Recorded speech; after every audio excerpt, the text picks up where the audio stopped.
Viongozi wa chama cha UDA katika kaunti ya Taita Taveta wametetea serikali wakisema inaendelea kutekeleza miradi ya maendeleo katika kaunti hiyo. Wakiongozwa na mbunge wa Mwatate Peter Shake, viongozi hao wamesema miradi ya barabara ambayo ilikuwa imekwama sasa imeanza kutekelezwa, huku wakisifia ujenzi wa masoko katika maeneo tofauti nchini.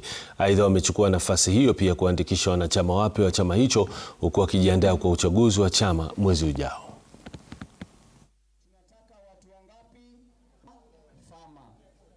Tufanye kazi na serikali.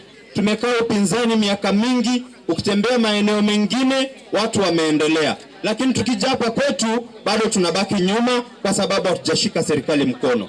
Vile vile pia tukiangalia formation ya zile miungano ambazo ziko, tuko na opposition na tuko na serikali.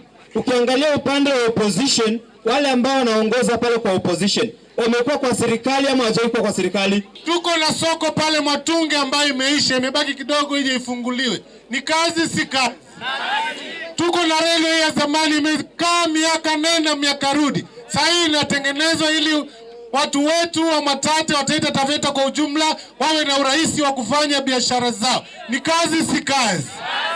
Tuko na barabara hii ilikuwa kwamba sasa imekwamuliwa. Na rais alisema jambo moja ya kwamba contractor tena hataondoka kwa hii barabara.